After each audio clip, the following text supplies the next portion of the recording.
میں نے اللہ کو ڈھونڈا تو اس نے اپنا تعارف کروایا،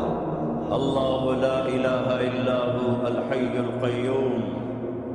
میں وہ ہوں جو موت سے پاک ہوں۔ پابند بن کے چلو اس اللہ کے جس کی شہنشاہی ہے، اس اللہ کے جس نے مجھے بنایا، اس اللہ کے پابند بنو جس نے مجھے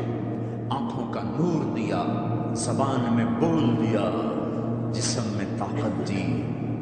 عقل کو سمجھنے کے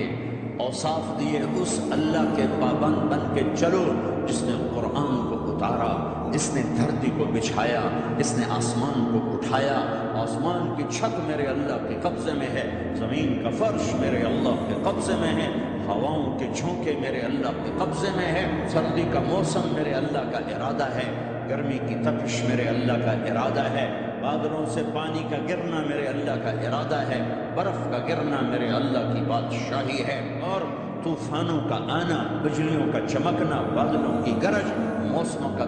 تبدیل ہونا، درختوں کے پھل، پھلوں کے ذائقے، ذائقوں میں خوشبو، پھلوں میں مٹھاس، پھلوں کے اوپر کور، چھلکے۔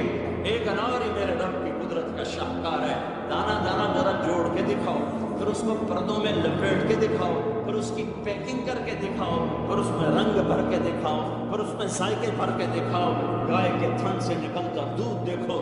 ہرن کے نافے میں مشک اور سانپ کے منہ میں زہر اور مکھی کے منہ میں شہد۔ آدم کی ساری نسل کا مالک، 2 پاؤں پہ چلنے والوں پر بادشاہ، 4 پاؤں پہ چلنے والوں کا مالک، پانی کی مخلوق، ہوا کی مخلوق، زمین کی مخلوق، رینگنے والے، اڑنے والے، تیرنے والے، چھپٹنے والے، تھوڑنے والے، پھاڑنے والے، ڈسنے والے، سب پر میرے اللہ کی شہنشاہی ہے۔ للہ ملک السماوات والارض وما فیہن، لہ ما فی السماوات وما فی الارض وما بینہما وما تحت الثری وان تجہر بالقول فانہ یعلم السر واخفی۔ وہ کون ہے؟ اللہ۔